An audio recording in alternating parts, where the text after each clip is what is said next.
Olá pessoal, bem-vindos de volta à disciplina de Inspeção e Tecnologia de Produtos de Origem Animal. Hoje, continuando o nosso processo de abate dos animais, falaremos do abate sanitário de aves, lembrando que o processo é basicamente o mesmo, então eu vou focar mais nas diferenças. Então aqui nós temos a avicultura no Brasil, extremamente importante, somos um dos maiores produtores e exportadores de carne de frango do mundo.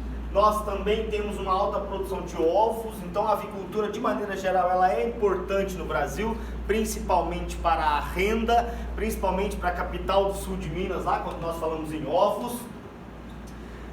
Assim como para as outras espécies, aqui para as aves nós também temos regulamentos técnicos de inspeção para cada etapa do que for feito e principalmente para o abate da ave como um todo. Então, leiam o RISPO-A e leiam também o regulamento técnico de inspeção.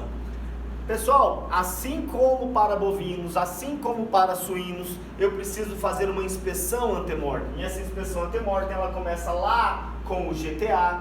Nós também podemos obter outras informações. Por exemplo, eu posso perguntar sobre as vacinações que aquele lote recebeu, os antibióticos, as possíveis doenças, com o que aquele animal foi tratado, a quantidade de aves. Tudo isso é importante para que lá no abatedouro você saiba entender o que está acontecendo com o lote como um todo. É importante também que haja uma suspensão do fornecimento de ração para essas aves, ainda quando elas estão lá na propriedade, ou seja, o jejum das aves, ele é feito lá na propriedade ainda, então nós precisamos saber quando foi retirada tanto a água quanto a comida, tá? Precisa haver assinatura do médico veterinário responsável pelo plantel. Isso aqui é um pouquinho de controvérsias, mas seria ideal que acontecesse. E tudo quanto é outro dado que você, médico veterinário de inspeção, julgar achar necessário, também pode entrar aqui no pedido. Então vamos na operação pré-abate. A operação pré-abate começa lá no campo, lá na propriedade, deixando o animal em jejum, sem água e sem comida, para que não haja contaminação do trato gastrointestinal. A água você pode demorar um pouquinho mais para tirar, mas a comida precisa tirar pelo menos 6 horas antes do abate. O ideal é que esses animais sejam apanhados, colocados em caixa e transportados nas horas mais frescas do dia. Então, no comecinho da manhã, ou no finalzinho da tarde, ou às vezes à noite, certo? Sempre com paciência, sem gritar, sem dar susto. Por quê? Porque são animais que eles podem morrer facilmente e, obviamente, estresse é prejudicial, prejudica a qualidade da carne. Então nós precisamos apanhar esses animais, pegar os animais. Nós podemos fazer tanto de forma mecânica, automatizada, como de forma manual. Nós vamos lá e pegamos. O ideal é que você pegue os animais um por um, com as duas mãos aqui, abraçando as asas e o peito e botando o animal dentro da caixa.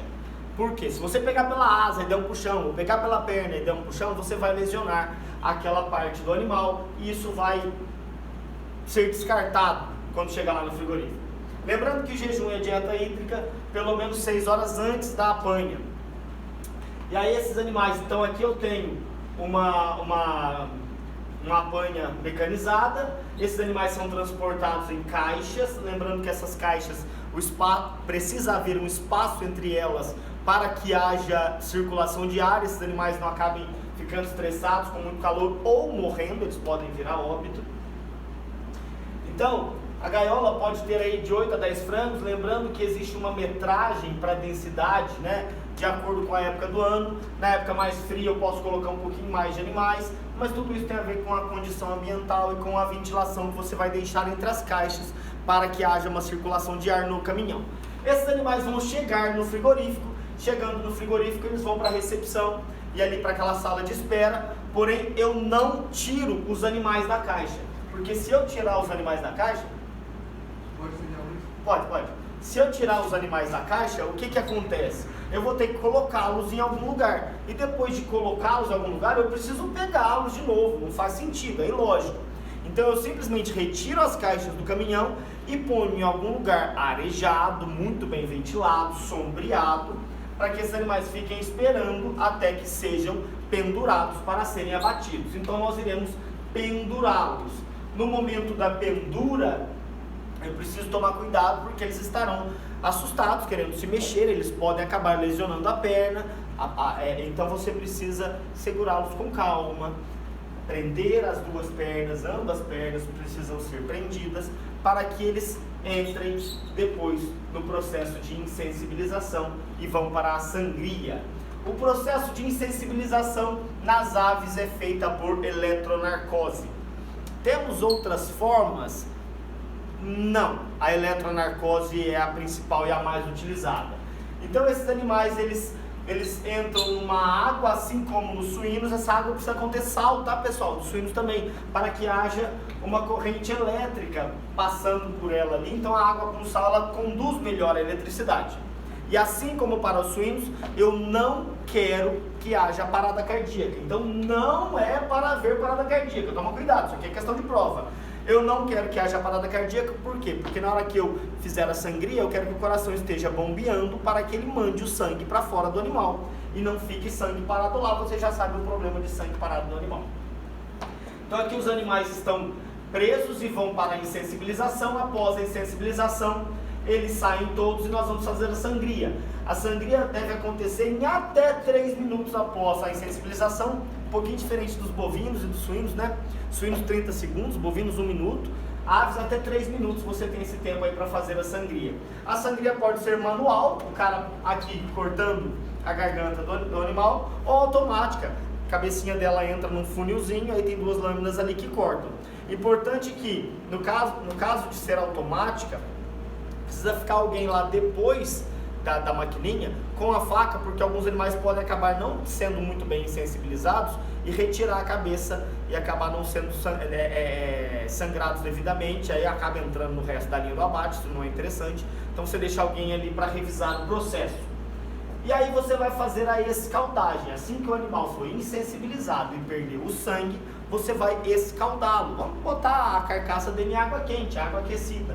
Lembrando que a água, a temperatura varia de acordo com a idade da ave ou tipo de ave.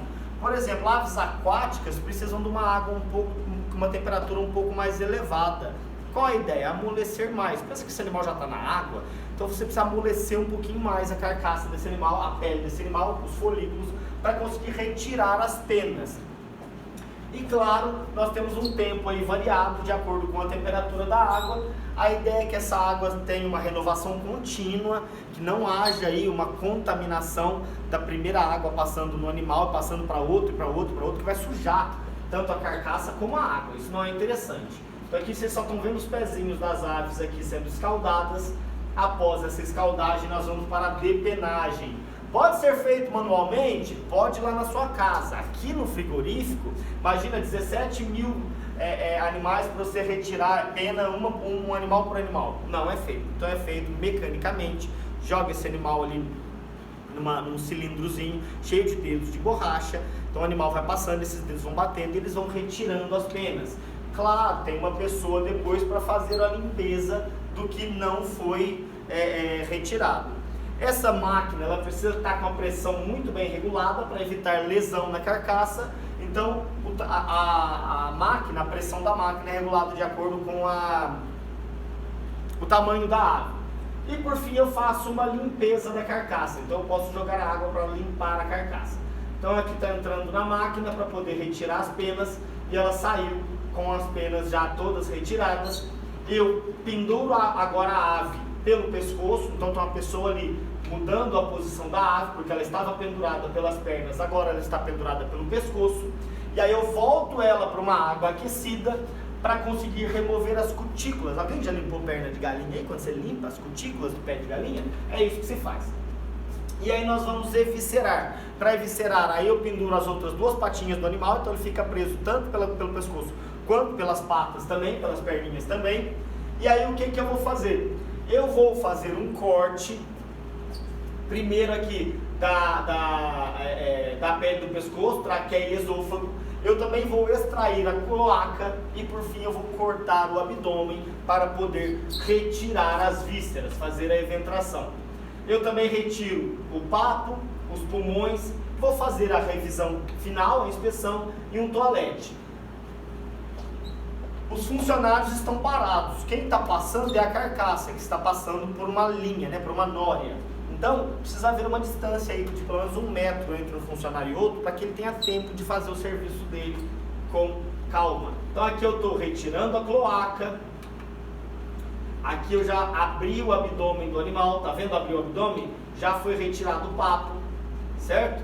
Eu estou expondo as vísceras do animal. E assim que eu expus as vísceras, eu inicio a inspeção pós-mortem. Muito simples em aves, 3 linhas: exame interno, exame das vísceras, exame externo. No exame interno, eu estou procurando por inflamações, pus, líquidos. Imagina ali, tem uma peritonite na ave como um todo ali. Então tá cheio de gruminhos ali. Eu pego e descarto aquele animal. Simples assim, tá? Você não fica caçando muito problema.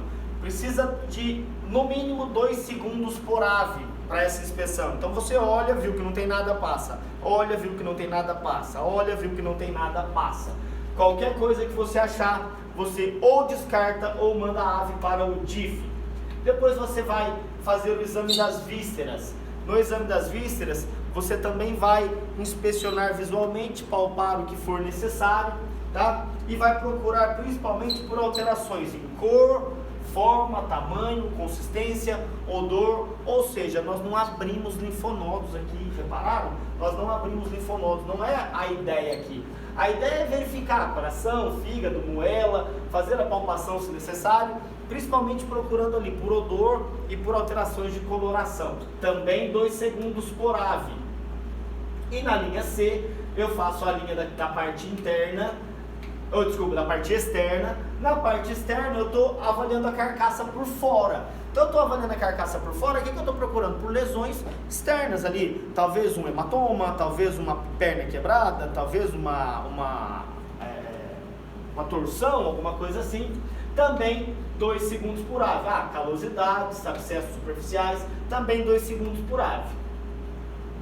Por fim, eu vou extrair o pulmão. Lembra que o pulmão da ave, não só o pulmão como os sacos aéreos estão presos à carcaça, então eles não saíram no momento que você tirou aquelas vísceras. Então eles vão sair agora com a extração do pulmão. E por fim, as aves que pararem no DIF, você vai lá, veterinário, avaliar. Quais aves vão para o DIF? Normalmente, aves que estão magras, ictéricas ou com contusões. E por que isso acontece? Contusão é fato, né? É fácil. Agora a ictérica é problema para o médico veterinário. Ele precisa entender e, se necessário, ele precisa até notificar o ministério. Por fim, né? As carcaças que não passaram no DIF, aquelas que foram tudo certinho. Nós já abrimos o animal inteiro, já avaliamos como um todo, todas as suas vísceras. O que nós precisamos fazer? Pegar essa carcaça e resfriar a carcaça. Então, chiller é aqui o resfriamento. Então, nós temos 2 estágios de resfriamento. Um primeiro para conseguir dar uma primeira baixada na temperatura da carcaça, e um segundo para acabar de esfriar. Por que eu tenho isso? Para evitar o endurecimento do peito do animal. Então aqui eu tenho chiller, lembrando que é uma rosca sem fim, não há contato do animal com a mesma água 2 vezes. A ideia é que esses animais, que essa água ela seja em grande quantidade para cada animal, que ela seja clorada, tá? A água tem que ficar sair fria para a carcaça, sair fria. Então eu posso botar aqui até 5 ppm de cloro. Saindo do resfriamento, eu posso comercializar tanto com ela resfriada quanto congelada. E aqui vai uma parte importante, isso aqui também vai cair na prova. É o seguinte: no momento em que eu estou resfriando a carcaça, essa carcaça ela está absorvendo água. É normal e desejável que a carcaça de aves absorva um pouco de água. Porque na hora de congelar, concordam comigo que se tem água na carcaça ali, congela mais facilmente, portanto, conserva-se melhor. Então a ideia é que a carcaça absorva a água, só que ela pode absorver no máximo 8%, tá, do peso. Mais que isso é considerado fraude e infelizmente isso pode acontecer nos frigoríficos. Então o médico veterinário de inspeção ele tem que ficar atento a isso, porque senão o frigorífico está comercializando água. E aí nós podemos fazer até um teste de gotejamento, que é o drip test, para saber se tem muita água ou pouca água na carcaça. Basicamente deixa as carcaças pendurando ali e vai vendo o gotejamento, certo? E aí você entende se tem muito ou se tem pouca água. Não vamos entrar nessa parte. Vamos finalizar, então nós podemos comercializar o frango inteiro ou o frango desossado, então nós podemos cortá-lo. E aí nós classificaremos, por exemplo, peito de frango, embalaremos, estocaremos ou comercializamos resfriado ou comercializamos congelado. Por fim, os cortes dos animais, das carnes de frango, não tem muito o que decorar em cima disso, né? Fazemos uma desossa, caso necessário, e é isso, pessoal.